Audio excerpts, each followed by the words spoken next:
Yep, we're good to go. We are live. Hello, everyone. Good afternoon.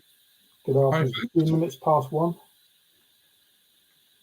we're actually on time, because there's only about 7 minutes late, so that's on time for us. From a 1 o'clock perspective. Yeah, we were just saying how everything is all happening. Obviously, we got the USA course in New York, which is now just a month away. We fly out a month today. So, all good. It's all happening. Lots of things going on, lots of meetings, making sure that everything is in place and on time. And literally, Andy and I are just going from one appointment to the next, to the next, to the next, to the next. It's how life is at the moment, but it's because there's lots of activity and it's really, really good. Really, really good. So I'll say hello to Agatha and Vicky. Hi guys, good to see you on here. Yeah, hi Agatha and Vicky. Marla's in. Marla's in the house with her coffee. And Marla, they're all coming in now. You can't beat a coffee, can you? That's what we've got. I've got my coffee as well. Yeah, Coffee's just key. simple H2O for me.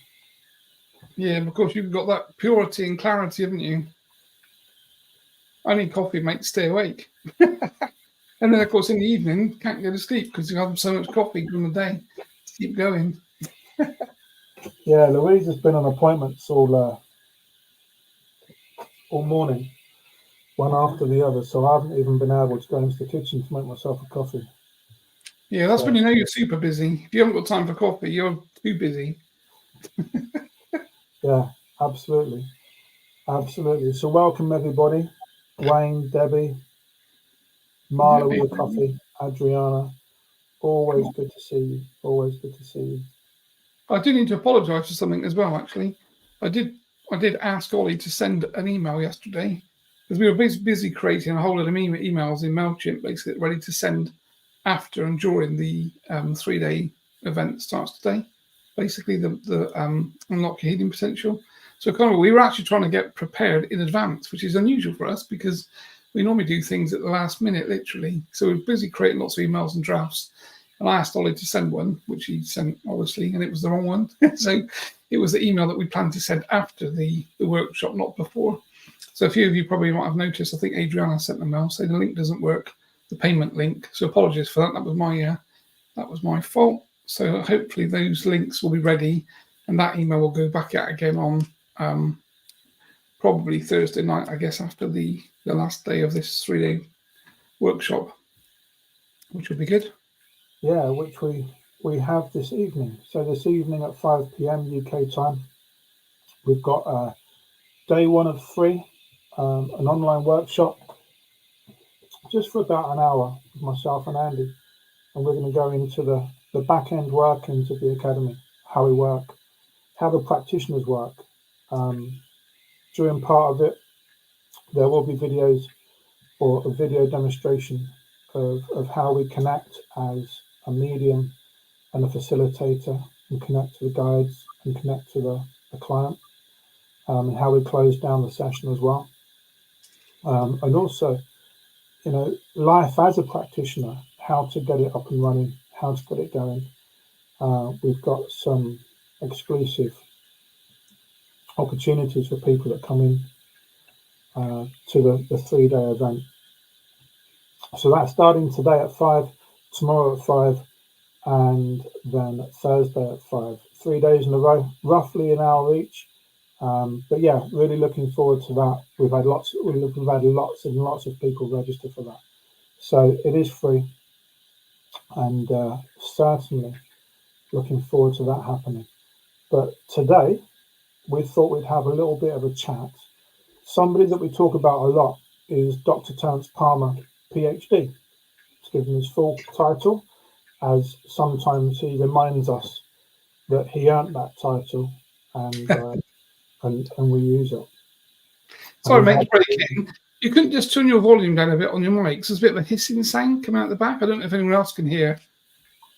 So I just put myself on mute to check it wasn't mine. So if you, on the actual mic, I think the volume switch on the top. So as long as that's turned to the left, I think, point to mic. And then maybe if you on the left. Yeah, if you can turn maybe your volume down a little bit. It's just like a bit of a hissing sound that you can hear. Can anybody else hear that, or is that just Andy? All right. Jane's got no hissing. Just you, mate.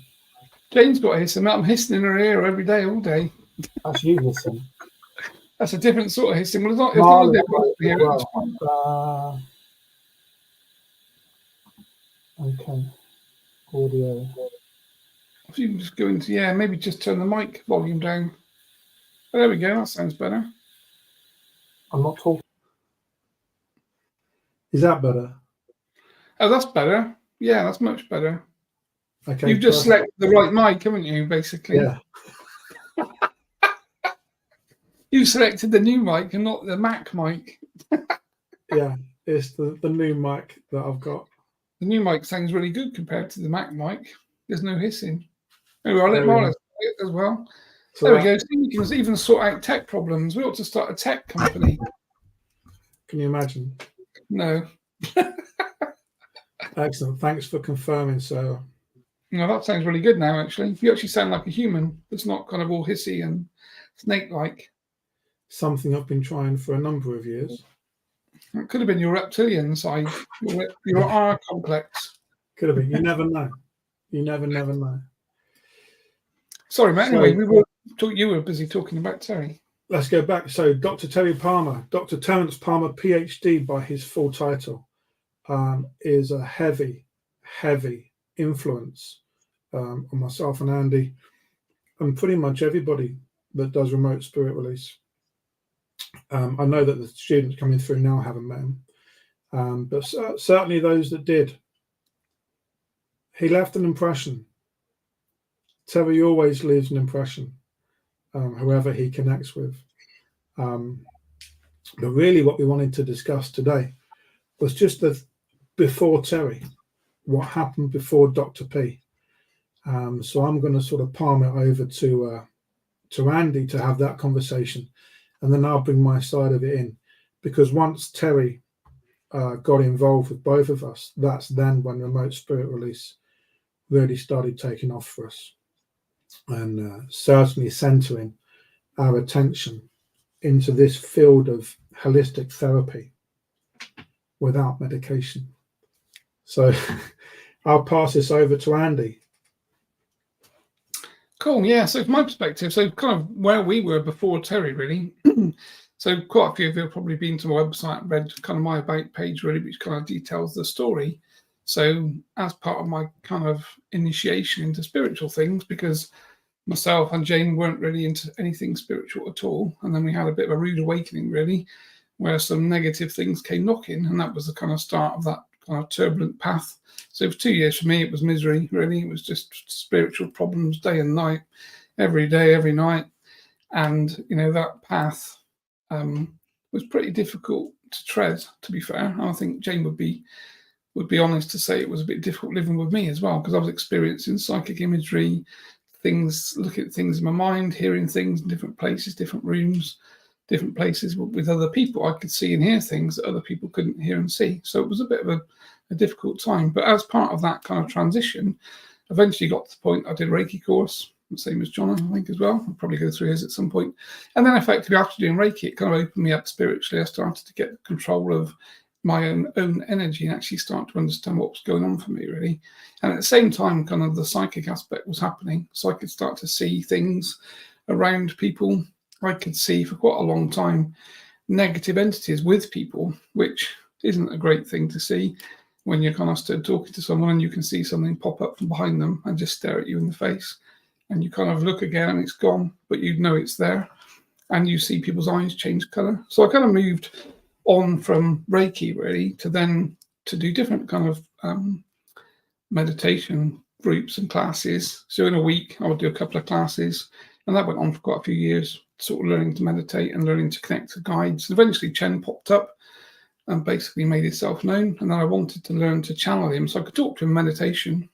And meditation was the first awakening for me, actually talking to a spirit, basically. So every week I go to meditation class, really looking forward to talking to a guide. And every week it was Jen that would pop up and we'd talk, and he'd show me pictures and imagery and we'd talk about things. And then we started to kind of do hands-on healing. So at the same time, I knew I wanted to put my hands on people and actually perform some type of healing, even though I didn't know in what context that would look really. It was just very kind of put some hands on someone with problems and just not really know what you're doing and just let things happen. So I didn't really want to, I guess, be trained in any particular mythology, I guess. I just wanted to do it myself on my own way, which is kind of how I live my life generally. Tend not to follow other people. I like to do things myself. So that was kind of how I learned to heal. And then that kind of transpired, Chen taking over me and actually performing what he termed as one day psychic surgery. So we were working on a client in a, Jane and I had a shed in the garden that we used to work from with a couch in, and people would come and see us. And we started to get well known to do that type of work. So people were coming from all over the UK to have psychic surgery done on them, and people that were hearing voices. And when I was talking to Chen, we didn't really give it a name. I think spirit surgery was the one thing I kind of hooked into. And I quite like the sound of spirit surgery because it sounded like a spirit was performing surgery on a person through me. And then one day Chen said, no, psychic surgery is the word. That's what I want to use. We need a website. We need things set up. This is where it's going, basically. So from my perspective, kind of pre-Terry, psychic surgery was what I started to do. And I've been doing that probably for a couple of years, I guess, working from this shed in the garden. So, trying to dovetail time amongst family, work, and children and other commitments. And then we started to have lots of people that would come on weekends and take up quite a lot of our time, basically, when I would be out in the shed working on them. And that was when Terry sent me an email to say he was looking for a medium that was interested in working on research perspective and capacity, unpaid, to basically look at people that had schizophrenia, intrusive thoughts, self-harm, all of those negative things, and whether we could actually find a spiritual source to those problems. So for me, that was my world pre-Terry, really, and James as well, effectively. So that was kind of who we were and what we did. So with that, I'll hand over to your very close story, no doubt. Oh, can't hear you.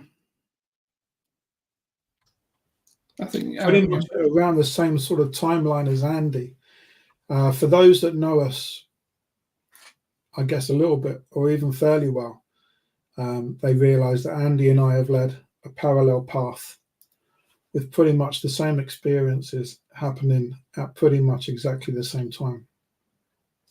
Until that fatal meeting when the stars aligned and Dr. P came over for a chat.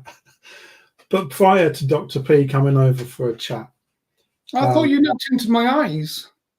Didn't we? We did. We connected across the room. We gazed at each other. You connected with me. I've never looked into your eyes. I wouldn't. No, fair point.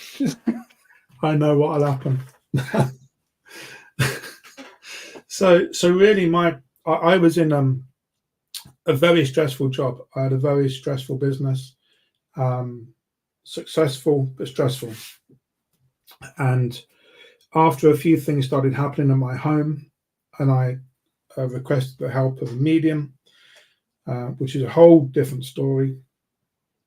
It was said to me that this medium wasn't going to attend and help out at home because this is spirit knocking on my door.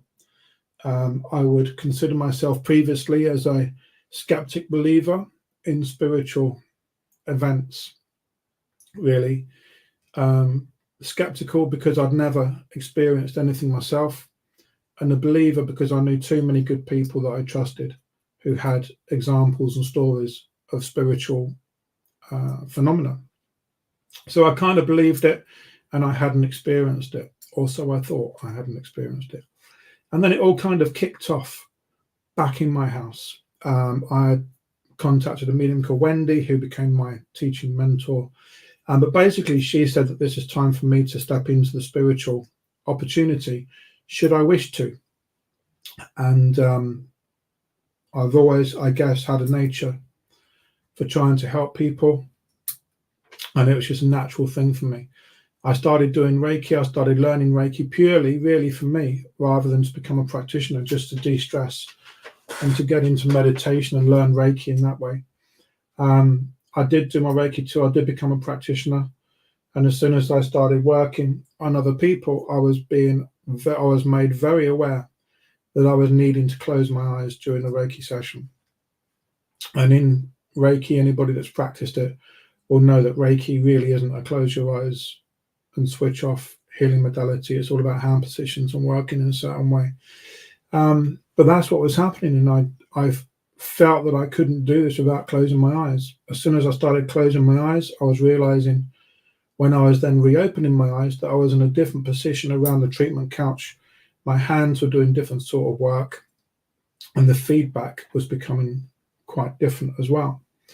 I really loved Reiki. Reiki brought in a lot of people for me and opened up a lot of people spiritually to Reiki and healing energies. I went on to become a Reiki master and a teacher for the UK Reiki Federation. So I loved it. Absolutely loved it. But this little fella called White Hawk popped up and came into the energy, and he started changing the way in which we were working. And I was aware, really, that people were coming to me for Reiki, but they were receiving a different type of healing. And then the person coming to me started changing. No longer was I getting people that were stressed and just needed to recoup a little bit. Sometimes you'd have a more serious client. But what was happening over the years and over the development of this is that I was getting people in that really needed help. Much, much more serious cases. People coming in with different diseases, different bone structure effects, and also people with different energies that we started calling attachments. And it was the first time I was really beginning to work with them. And the first, the first few, certainly the first one I remember, I was working this guy, and he was a big old boy. He was a big lump. And I remember just working, and I was feeling physically threatened during the healing session, thinking that this is going to kick off any moment now. And I'm quite a confident guy. But in this situation, I was trying to concentrate on healing and but I was waiting to be attacked, physically attacked during this healing session. That didn't happen. But the more and more I started doing this work, the more people came in with different attachments and different energies that we were clearing. For me, we were clearing those energies. I was working with White Hawk. I was then introduced to his brother, Red Feather, and introduced by White Hawk that he was my gatekeeper, and he went through his role and what he was there to do. So I started experiencing clients with quite extreme cases coming for hands-on healing. And White Hawk would always work the sessions with the surgical team that he has. But also I had the gatekeeper, Red Feather, his brother, to look after me. And on a number of occasions, he has come into the healing session very, very quickly to take over and clear energy that could impose a threat to myself or the healing session. So I started working in that way. I was very competent at it. I was very comfortable with it. I knew what I was doing. I was very comfortable working with White Hawk in the way that he was teaching me to work. And then I moved up to Wiltshire to be with Louise. And shortly after being up here in Wiltshire, and I had no contacts up here at all. It was, a number of hours from where I used to live. I had no contacts. I had no reputation around here. And I just mentioned to Louise that I'd heard about this guy called Andy Porter, who was a psychic surgeon, and he's doing a demonstration. And the demonstration was literally about 3 minutes from where I live. So we both attended. Louise and I went down there to see this guy called Andy, who we'd never heard of before. And we walked into this place, which was called Equilibrium at the time. And we were one of a number of people watching Andy work and do his dem. Whilst Andy was working, I knew that I was going to work with Andy. I knew that we were going to get together somehow to work. when Andy finished his demonstration, like a lot of things or a lot of events, when you do demonstrations, as soon as you finish, there's normally a number of people that want to come up and talk to you and come and have a chat and ask you questions. And I didn't feel drawn to speaking to Andy at all. In fact, I felt drawn to stay away from Andy. He had a number of people around him talking. He probably doesn't even remember me being there. But there were a number of people around him talking, and I was just hanging around at the back, just chilling out. And this guy came over to say hello. And this guy was very smartly dressed in a grey suit and a bow tie. And he introduced himself as Dr. Terence Palmer. And I had a chat with this guy, never met him before. And he started talking to me about remote spirit release. And for anybody on here that has met Terry, Andy and I describe him as a force of nature. And he really is. And he really, really was during that conversation with me. You can't help but notice the obsession and the passion that he has for helping people, that he had, or still has in a way, for helping people with anxiety, mental health, attachments, and those that are in need of spirit release. So I was talking to Terry for quite some time, because Terry can talk for quite some time, and literally got to the end of the evening, and I sort of left with Louise. And as I was walking home, or leaving to go home with Louise, I said to her at the time, I'll be working with Andy and Dr. Palmer. And that was it. That there was nothing more to it. I didn't get any contact details for Terry, nor did I get contact details for Andy. And then all of a sudden, I saw this workshop for remote spirit release run by Dr. Terence Palmer with Andy. And that's how I attended. And that's how we got together. But Andy, if it's okay, I'm really sorry. I've just had I've got a medical delivery at my door. Cool. My ring doorbell's gone off, and I've got to go and get my medication. Divine timing. So that's good. So I think Jonno's kind of framed that really. So both of us, I think anyone out there, any of you guys that are currently looking at doing this type of work, or obviously looking to do spiritual work, Reiki is a really good place to start, because Reiki opens you up energetically to yourself. You start to work and channel energies. Obviously, Reiki is about kind of moving around the bed, different hand positions for different people. And it's quite a structured type of modality from a healing perspective, but it's very good to get you working energetically and starting to get things working from that perspective. I think Reiki is a really good place to start. Well, just basically going over how Reiki is quite a good place for people that are looking to do this type of thing as a starting training. Yeah, I mean, Reiki, I think I think Reiki is so powerful. I really, really respect Reiki. Not only is it an excellent healing modality, but what it does do is it brings people into the healing environment, and it brings people into spiritualism. It gives them an understanding, a very gentle understanding of what's what. And also, there are a number of people that have Reiki, and they accept Reiki. And one of the things that I say in workshops is, if I was walking down the street and bumped into somebody, they asked me what I did, and I said that I was a Reiki master, normally people say, oh, that's good, that's interesting, well done. If anybody bumped into me in the street and asked me what I do, and I say, I'm a psychic surgeon and I release dark entity from people from all over the world, they think you're a bit of a nutter. So Reiki is a very, very acceptable form of holistic healing. And I think the one thing with Reiki is that when people work this for a couple of years, they open themselves up to different energies, healing energies and different opportunities. And it's very regular that someone who starts off with Reiki then progresses into a different field. I think we hear that a lot, mate, don't we? Certainly students that come through that are Reiki qualified. They came through Reiki initially.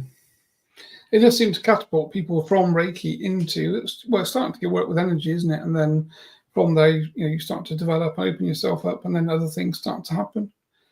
Yeah. Just looking at Tanya's message. So she's talking about her son's got schizophrenia.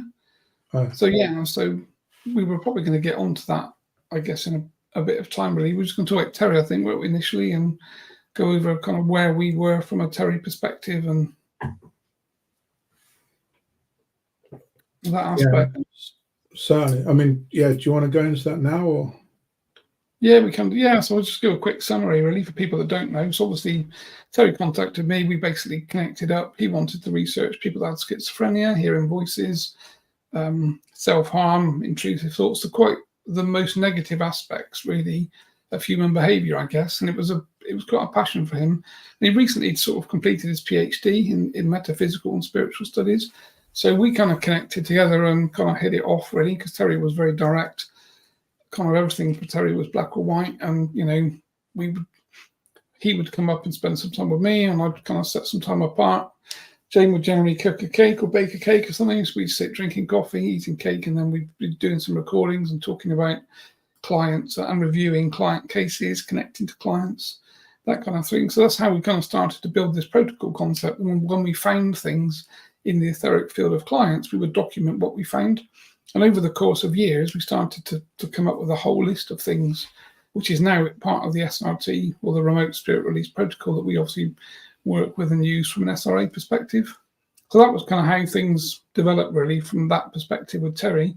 And then, as Jonno said, we wanted to start to teach that to other people, because we were aware that we kind of found or stumbled across this intervention method, which was loosely called spirit release therapy. And there's lots of other people that do spirit release therapy, but not in the way that we do it, or we worked upon doing it. So Terry kind of developed this method. We knew that it worked. We'd worked on lots of cases, well over 1,000 cases at the time. So we kind of had quite a good thoroughbred in the protocol and how to do it ourselves. But of course, that was me learning with Chen and Terry together. So we learned as a threesome. And then the challenge, really, from Terry's perspective, was how do we teach this to other people? Because we'd all spent years working together to learn to do it. And obviously the results were good. And then we needed to find, obviously, people like Jonno, like really good mediums that know their stuff, that can hold their ground, that aren't really too excitable to work with. And we could find a method of teaching the protocol, basically. And that was obviously when you and I kind of connected and met up in Equilibrium. And at that point, that was the first group of people that, between myself and Terry, as a collective team, we tried to teach the protocol. And it kind of was a bit of a win, really, because again, I didn't really have a lot of time, and we were trying to do that over a weekend. So Terry came up from where he lived in Kent in the UK, sort of 3-hour drive, really, to my area. And we obviously rented a room for 2 days in Equilibrium, which was kind of like a healing kind of centre. And the idea was, then we probably had about, I think it was about 20 people, wasn't it, or something, that came for training. Basically, some were mediums, some were not mediums, in which case they were facilitators in the way that we term them. And obviously myself and Terry. So it was kind of, thanks for coming, straight to the front. We'll do a demo of how this works, and then we'll get people up, and off we go. And it was probably, I mean, you know anyway, but it's probably kind of the most shocking way to actually do something for people that had no idea what they were about to do, because most people hadn't seen what we do and how we work, and effectively to suddenly be thrown into the deep end where you're sat opposite someone following a protocol, and Terry's basically advising, and obviously, we're working together as a team. It was a very fast baptism of fire, I guess, mate, which obviously all the most. So I mean, the thing is, Andy and I try and keep light energy with everything. We try and have a laugh about pretty much everything that we do, because our work is around heavy energy and negative energy. When we talk about Terry, we always talk about him with a huge amount of respect and love for the guy, honestly, because he was an absolute beast when it came to driving remote spirit release forward. But it's fair to say that Terry wasn't a trainer. So literally, you turn up at training, and within an hour, you're sat in a chair being told to do the work, and you didn't know what you were doing. You had no idea really what you were doing. I've said before, I've said a number of times that when I went to the training, I didn't really learn anything.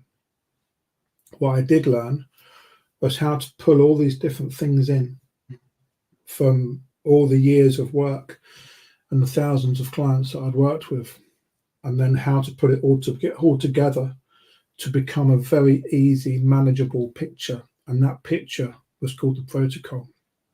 And I walked out of there with a completely new understanding of how to do this work, and that completely amazed me. But it really was a no training certificate. You turned up, you sat in a chair, you either facilitated or you were a medium, and you walked out with a certificate. So it's very, very different to what Andy and I and the academy are doing now. Really, really different. But I mean, there's a few questions coming in, so we will sort of go through them in a little bit as well. But I think that was the thing with Terry. He was so driven with driving it forward. As soon as you came in and you were comfortable doing the work, you know, I was lucky enough to be perhaps one of 4 mediums I think that worked with him. Obviously, Andy being one of them.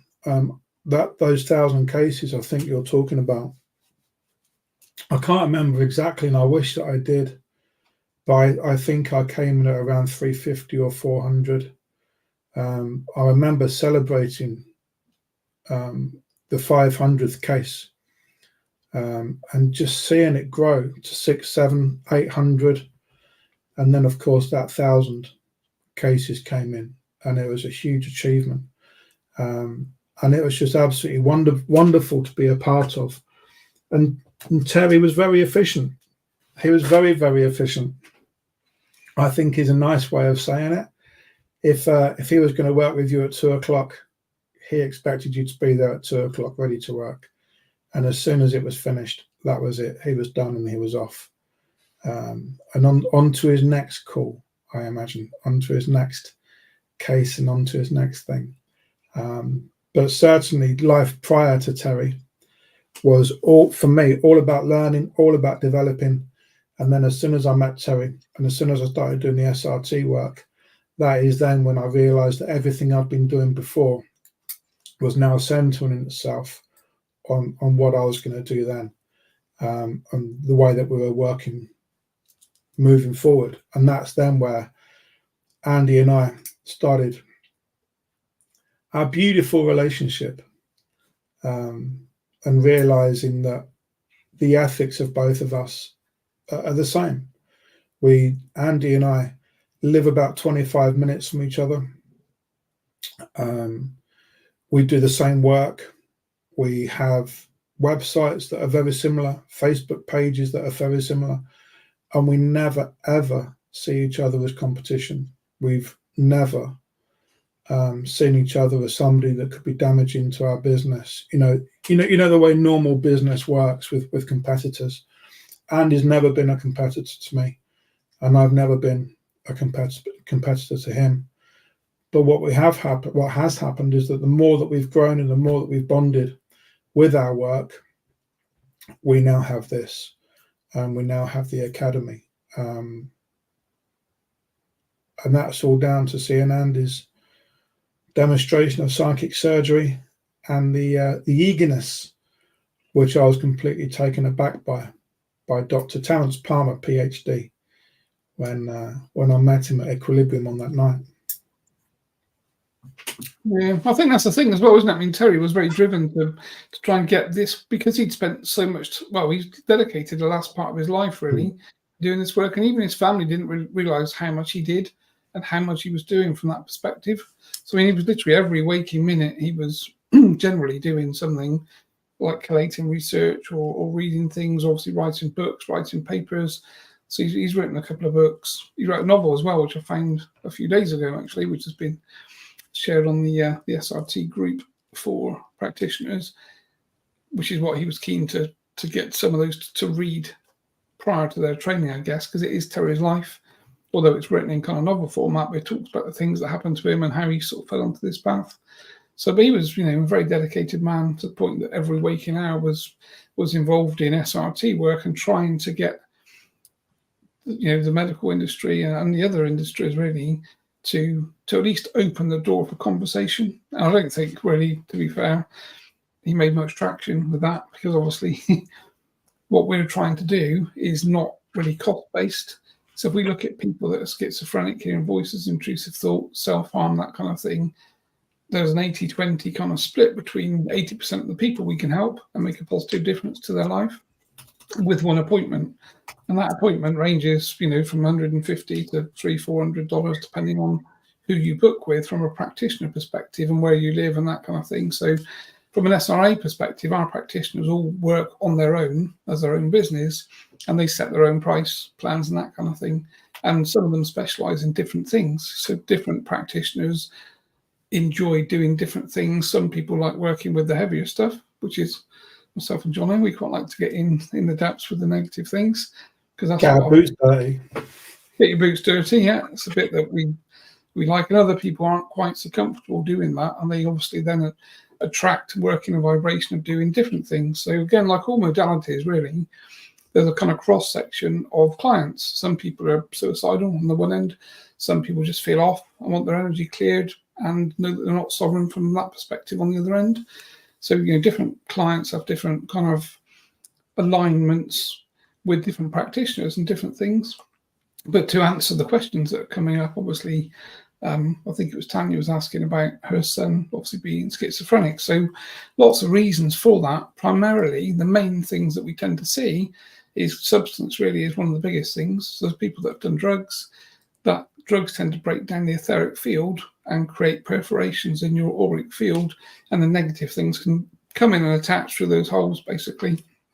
So if you think of kind of visualize like a sieve over the top of your body with lots of holes in, the negative things can come through the holes in that sieve and connect to your energy field and start to give you intrusive thoughts, put thoughts in your mind, manipulate your energy field, that kind of stuff, make you fatigued, tired.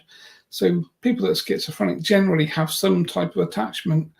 And generally those that are very schizophrenic, certainly on the kind of far right scale that we deal with, so people that are self-harming, suicidal, will have negative entity attachments as well as discarnate spirit. So those two things are a pretty nasty combination to have. If you've got discarnate spirits connected to you without entities, then you'll be having intrusive thoughts, but maybe not too bad. But if you have negative entities attached as well, then you'll definitely be having some pretty difficult trauma-related voices that you're hearing, the things that they're saying to you, to kill people and do that kind of stuff. So it's, it's a very difficult place to be. And this is what Terry's passion was, the medical industry can provide pharmaceutical intervention, which works to a certain degree. We wouldn't ever say it doesn't work. But from a spiritual perspective, if it's a spiritual entity that's attached, that's a problem, obviously spiritual intervention is the next best method, basically, because when we detach the things that are attached to somebody, then the voices stop. We can bring them back to a sovereign state. And as long as they continue to look after their aftercare, so, quite often we obviously clear people, thoughts are better, more positive, they start to feel more better, less fatigue, that kind of thing. But of course, if you go back to doing drugs and back to doing the things that cause the problem, then obviously you attract those things back into your life again, really. And this is where, of course, it becomes difficult for practitioners, really, that we're providing this kind of one-off intervention, hopefully, because again, we don't really, I think it's true to say, mate, we don't want repeat clients, really. We're not in the business of kind of having repeat clients if we don't have to. People do book repeat appointments with us because they like to be checked and like to know that, on a 6-monthly basis, their energy is clear, or if they're practitioners and they've got lots of clients coming, especially people that are dealing with curses and things, they like to know that they're curse-free, that kind of thing. So regular clients from that perspective generally is practitioner-based. But, in the way that we work, for most normal clients that have a problem, a one-off session, in theory, should provide a huge amount of intervention. Would that be fair to say from your perspective? I mean, that's exactly right. I mean, the whole design of the protocol, the whole design of the work is to clear people, it's a clearing. Life does go on, and people pick up different energies. You can get different energies just by walking around Walmart or Tesco's or Sainsbury's, the supermarket. You know, you can get different energies from anything. So certainly the thing that Andy and I are passionate about is educating people as well. So it's not just about the clearing, it's about helping people to understand that they can look after a good percentage of their energy with their own intention and their own work, and learning how to do that.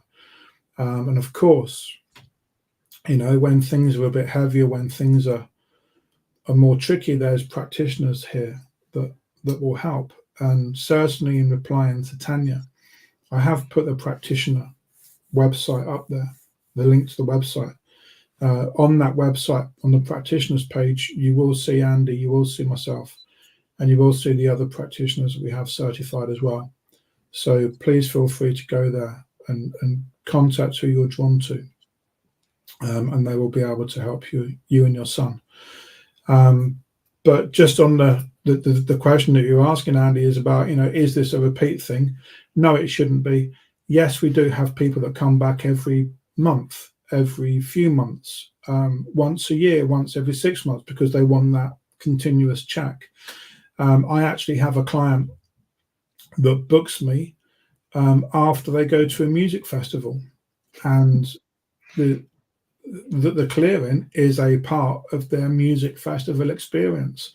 They go to the music festival, they do whatever it is they do and enjoy themselves over that 3 or 4 days. That's an itchy nose, is it? Probably with an itching nose of some sort. Yeah, got to keep wiping that. And then part of their rest and recovery is having a clearing, and that's what they do. But as Andy was saying, you know, it's for sort of schizophrenia and the more serious cases, there is normally either something very traumatic that has opened up the auric field, the energy centers, to allow this negative attachment or negative energy to come in. And the one thing that White Hawk says in a lot of clearings is that we can work the clearing, but we can't work the habit. The habit is self-choice. So it is one of the cases that if, for example, we are working with somebody who is dependent upon drugs, whether it be pre-described or whether it be social drugs, if they continue to do that and if they continue to shake their energy fields, then they will continue to open up their energy fields to any sort of energy that's around there. So the work that we do is about educating and is about helping people take complete control of their own energy and understand that you know, some of what we do, they can take control of themselves, and then we're around if the extra help is needed. Really, I'm just reading some of the questions as well.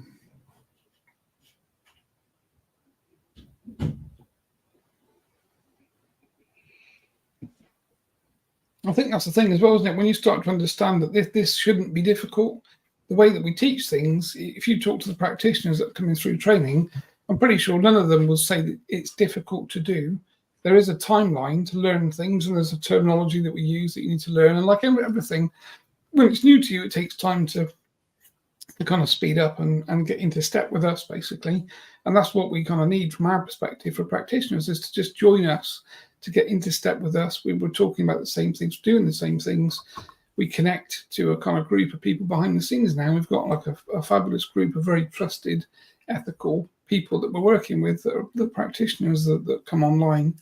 And every time we do these training courses, we're bringing online another 15, 20 people. So this group is growing behind the scenes really quickly, which is great from our perspective, because you know, the world needs more and more people that can do this work. And I think we're seeing a lot of turbulence happening socially and economically and culturally across the world. So this type of work is becoming more and more in need, really, from everybody. And the beauty of it is that most people can do it. So, when we look at people that apply to do the course, we do turn some people away because they're just not right for us at that time in their life, or they're not in the right space from an emotional perspective.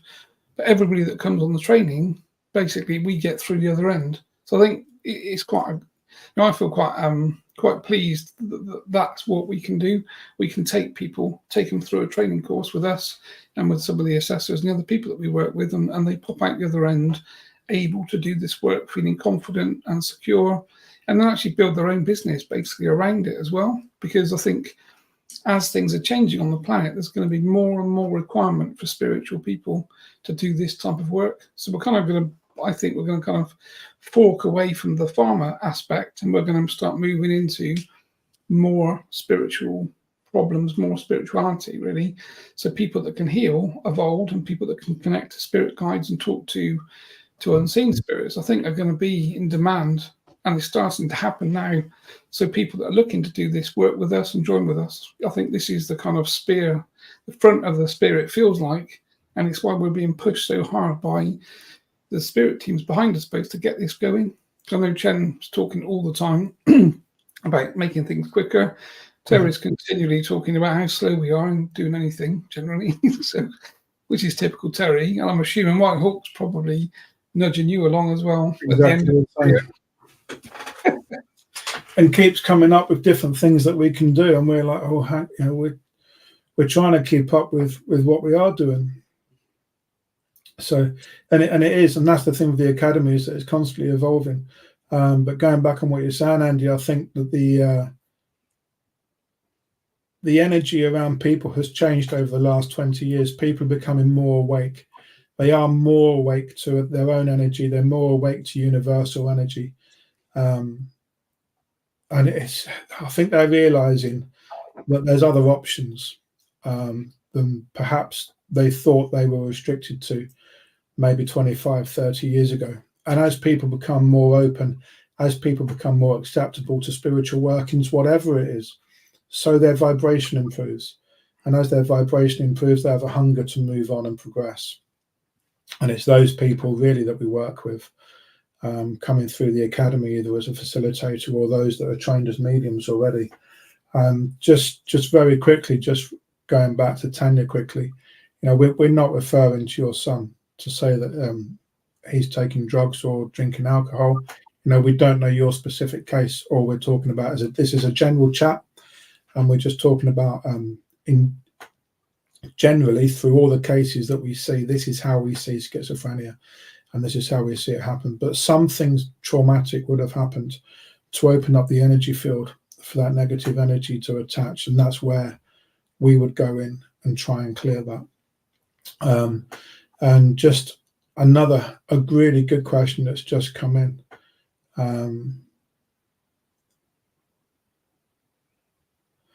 Excellent. Anya is saying that she doesn't know anybody that does SRT in Poland, and she's hoping to be the first one. Well, we'd hope that you're the first one as well then, Anya. I mean, the great thing with our work is that it is remote, literally. And as you see us now, I'm at home, Andy's at home. At his home, we can communicate on screen like this, and we can work a clearing. So Andy could be anywhere in the world, providing we can hook up and get that energy going and connected between us. We can certainly do it. We can absolutely certainly do it. But Andy, we've got a question here. Is there a difference between the in-person session versus the distance especially for less experienced practitioners? And I'm guessing they're talking about the actual learning of when we do our teaching. Yeah, so are we talking about the actual training of practitioners, or are we talking about? Yeah, right. So I mean, the in-person session compared to a remote. Yeah, so I mean, in terms of training, the way that we train practitioners, obviously in person is 5 days trapped with us in a room from 9 till 5, basically. So it's kind of 40 hours of our time. And in that time, we're working the whole time. So literally, we have like an hour's break for lunch, don't we? We have a couple of coffee breaks, basically. But we're working through, well, everything that we teach and everything that we've come across in both of our 20 odd years or 40 years of experience in this field. So it's condensed into basically 5 days. And I think most of the practitioners, if you ask them afterwards, will tell you that the word intense and intensive probably doesn't really cover it. So it is designed to be a very intensive 5 days. But fun, we have a laugh, it's good, but we cover an awful lot of ground about how we work, why we work, and what we do. Whereas, of course, the online session, we don't really get to the same level of depth because, of course, it's over Zoom. So you lose something in translation when you're doing it online. Whereas when you're walking in a room and you're sat having a coffee and we're talking to each other, and it's it's a very immersive experience. So from my perspective, anyone considering doing the training, I personally, if it was me, I would go to do the in-person session because that's what I would like to do. But obviously, the reason we provide online is because we are aware that some people can't travel. People have got families and jobs and friends and all sorts of constraints around their time to stop them traveling. And of course, the cost is different as well from that perspective. So, but from our perspective, I think it would be true to say that when practitioners pop out the other end that are certified, they've worked on live cases, they've worked with us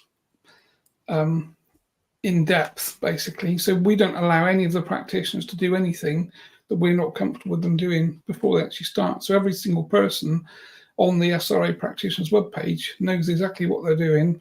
They don't need guidance from us, and they're fully certified and trained. So if you're thinking about booking an appointment, you don't need to think these are new people just coming through. They've done 100 hours of work at least to get that SRA badge, basically, and they know to work for it for sure. And I would be happy for any of them to work for me or my family. So that's kind of our credential, I guess, mate, isn't it? It's the people that we give the SRA logo to are people that know their shit, basically, and they're good to work with you. Yeah, I mean that's one of the things, isn't it? That's one of the things we talk about. We talk about the logo on day one of our course and what it means to us, to you and I, and what it represents. And there is nobody that gets a certification with that logo that hasn't earned it. Everybody on that practitioner course has earned their certification, believe me, and they go through it. But it's, although we do say it's very intensive and that they go through it with the work, this certification is not turn up and get a certificate. It's not that at all. It's turn up and learn, turn up and work, turn up and prove yourself. Because there are a number of people around you that will help you get through that certification process.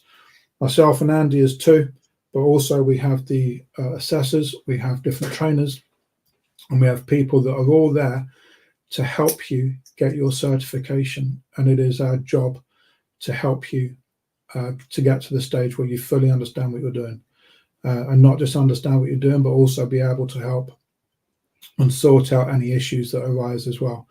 So, the standard that we set is very high, and we set that standard from day one, is that it needs to be the best course we can probably give, and it needs to be with practitioners that are in it for a career change, for a career enhancement, not just people that want to go around, collect a few certificates and then move on to something else.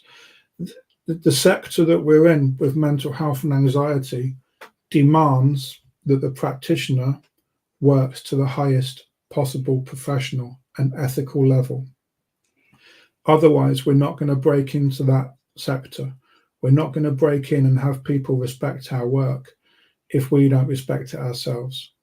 And that's the big thing with what we sort of put into the training for anybody, whether it's online or whether it's in person. And the online one, that was designed really for people that don't have the amount of time or the ability, as Andy said, to take that 5-day break, fly to the UK, fly to America, or wherever it is that we're doing the training. Lots of people don't have that opportunity to do so. So that's why the online one is there. So you will go through everything that the in-person people go through as well. There's no difference in the course. You're getting exactly the same. The difference really is that when you are in person, sitting in the same room as Andy and I, 5 days in a row, asking the questions, interacting, it will be a different experience because it's a different course. or the same course but a different environment. And I really see your hint, Wanda. Jonno's scared of snakes and spiders. Yeah, so nothing in the outback. However, if there was an opportunity to come out there, we always say we need about 15 to 20 students to run a course. And if that came up in Australia, then we would certainly look at coming up and coming out to do training there without any issue at all. I'd be on that plane. Like a shot. I think that's the thing. And for anyone that's watching this or watching this in catch up that's interested in this work in whatever country you live in, obviously we're trying to transcend all of the boundaries really. So cultural, ethical, religious. We're not religious, we're spiritual people talking about spiritual intervention to help real people that are suffering with things like anxiety, depression, schizophrenia, intrusive thoughts, hearing voices. All this just goes on and on basically. And I think this is the start of this huge movement now. So if you live in a country that's deeply religious and you struggle having these conversations and things, and you want to connect with us or a group of people that you can have that sort of conversation with, or if you actually want to run a training session in your country, then as Jonno says, we normally, if we can get 15 to 20 people, we can put a team together and basically work with you to come to your country, basically to train this or even to train you and people like yourself, and then for you to take that training on. Because ultimately, we're not going to, John and I can't travel the world training this work basically full time because the demand is too high. And what we're looking to do from an academy perspective is to basically build a group of people that know what they're doing, that certified practitioners in the first instance. And then when they have the kind of the battle hardened aspect of being a practitioner for length of time, move them into a training capacity, and then they become trainers and they can train in their own countries or run training in their own areas. So the idea is that we become not just the two of us that do this and take it everywhere. We actually become an organization that there's a whole team of people that can do things together and to be deployed into different places to do the work. So the idea is that we start to get parallel training happening across the world, basically, because I think as people start to see the effects of this work, the demand can only increase. And we're at the very tip of kind of showing how it works. And we're also at the tip of trying to get the research data in, which we do have quite a lot of data. And we have an analyst that's working with us that's going to start to manage the figures and do the data work. And at that point, we can then go and engage with lots of bigger organizations and talk to them about how we help mental health or how we can run research projects and connect into mental health and veteran support, that kind of thing. So we've got lots of ideas on where we want to be from that academy perspective. And all of those things at the moment have kind of hinged around the two of us, really. So we're kind of looking to get more people in to do some of those things. And it's starting to happen behind the scenes because it's true to say we do have like an invisible team now that you don't see. You see us two ugly mugs on the screen, but behind the scenes, there's obviously Jane and Louise, both of our wives. And then we've got Natasha, Tara. We've got assessors as well, and we've got certified practitioners, and that team is growing and growing by the day. So there are admin team. We've got Vanessa, Gabby.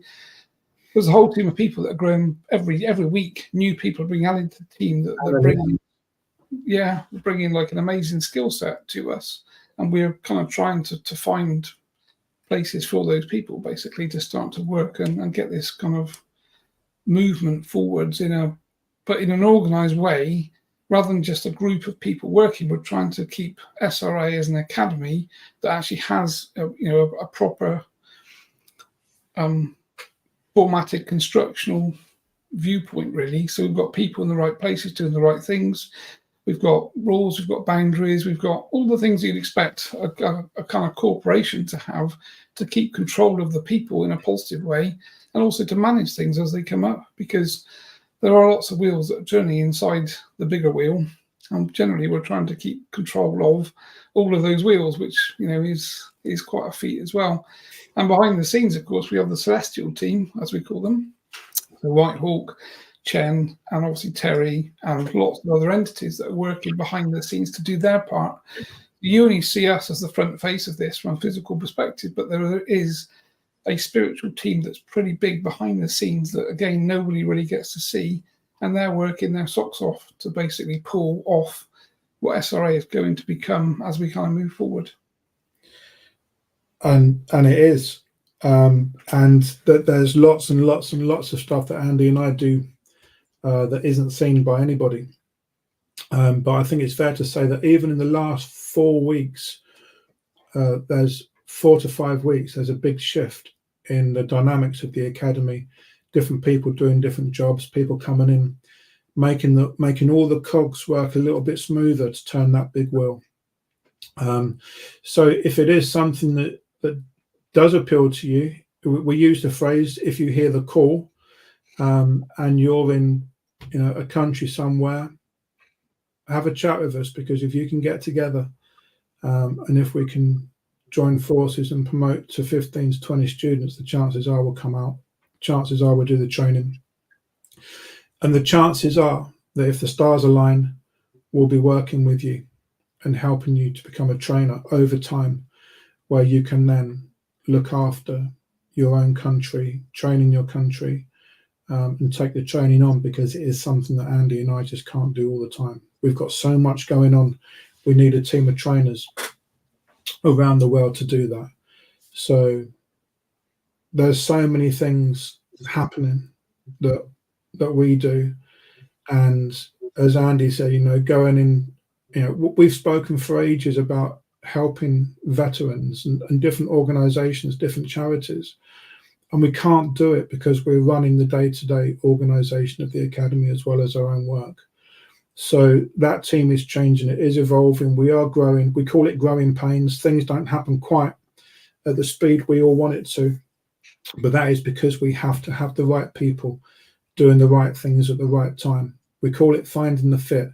We have to make sure that we have square pegs and square holes doing work that they enjoy and they're passionate about. And if we all have our little sector that we all look after and take responsibility for, and we're passionate about doing it, there's only one way we're going, and that's always forwards. We always look to drive the academy forwards. So have a little think. Is it for you? Is the calling your name? Are you being called into this? Because one of the things that we hear a lot from a lot of students is that they don't really have a choice of whether they're doing this or not. They know they're doing it, and they're given that direction from their gut feeling, from the inner voice, or from their guides. Certainly that's how it is. Just looking at some of the questions. Where in the UK are we doing the training? Well, Andy and I both live in the county of Wiltshire, near Stonehenge, near Avebury Stone Circle, near villages where they filmed Harry Potter. This is our area. Where they have all the crop circles, this is our area. So we hold the training at an absolutely fabulous hotel called Beachfield House, which is very close to us. We don't have a timeline just yet for UK training, because we have the New York training next month, and a lot of our attention is on the academy and getting that course done, and logistics, getting that done.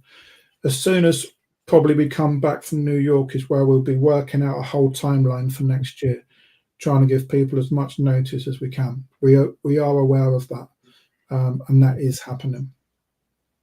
I think that's fair to say. It will be happening, Andy, after we come back. Yeah, exactly. I think this is the thing. As soon as we've got an in-person course coming up, there's a lot of things to do behind the scenes to get that to happen. And obviously, going to New York, we've done them here, like 2 courses here. But us going to New York means we haven't done it yet because we're not very good at the time management aspect of sorting things out. But we need to get our ESTA visas applied for to go to the US, and we need to get some of the things that we take with us, and some portfolio pads and pens, and there's a whole lot of things we need to do to get sorted out, really, that we're just starting to do now. So the idea is that when we come back from there, so late October is when we'll basically sit down and start to map out a whole year of training, where we're going to go, when we're going to be there. So you guys have got some idea of where we're coming to that might be close to you, if you are, as Jonno says, really feeling the call. And I think that kind of leads us on to today. So in 3 hours' time, approximately, by the time we've drunk some more coffee, at 5 p.m. UK time, we're going to start to run a 3-day workshop. So 5 till 6 every day, 3 hours basically over 3 days. And we're going to give a lot more detail into what we do, how we do things, why we do things. We've got practitioners coming on to talk about their experiences of being trained in the training, and basically to kind of lift the lid on a lot of the SRT things from our perspective, I guess, that we don't really have time to talk about, or we don't have the right audience to talk about it to. So if you're looking or thinking about becoming an SRT practitioner, even not particularly now, potentially, but in the future at some point, or you feel the call and you want to come to the US, New York's on the 14th to the 18th of October. So effectively 4 weeks' time. So we still have places available, and we've got quite a good package that we're going to be basically sharing with people over the next 3 days. So if this is your call and your guys are busy pushing you to the front of the queue, then the registration link's in the chat, basically. So you can still register to join the workshop that starts in 3 hours. And that runs today, tomorrow, and Thursday, basically 5 till 6. So we're not recording that. It's a live session. It's all live. There's no catch-up recording to be had. So if you want to be part of it, you need to try and join if you can do. And then, like you say, obviously there's a view after that, basically, where we're providing some pretty big incentives and discounts to join us in New York. So if you're feeling like the call to New York is for you, because obviously it's for us, hence the reason we're coming across the pond, then we'd be glad to meet you all. And as I say, get registered on that link, and we'll see you in about 3 hours' time, no doubt. Absolutely. And also, if you can't make it, you don't have to attend this to join us in New York. You can just go to the website with training, hit the USA Ithaca button, the training that we're doing in New York State, and you can contact us that way and let us know your intentions. So it's not restrictive to this, but if you hear the call, get in touch, because if we can't work with you today, perhaps we can work with you in the future. Either way, this work is much needed. We all know that. Everybody in this group knows that, and there's only one way this is going to hit around the world, and that's with dedicated practitioners, dedicated people that are really investing in their time, helping the academy to invest so that we can have and pay the analysts that we work with. So, this is an organization that's growing. You're not just getting a certificate. The ongoing support that we have is incredible, with the practitioners all helping each other, the assessors helping everybody, as well as the trainers. So if you are around at 5 o'clock and you're registered, you will receive the link, if not already. And we will look forward very much to seeing you at 5 UK time. And thank you very, very much for joining us. Perfect. Thanks for joining, folks. Bye-bye.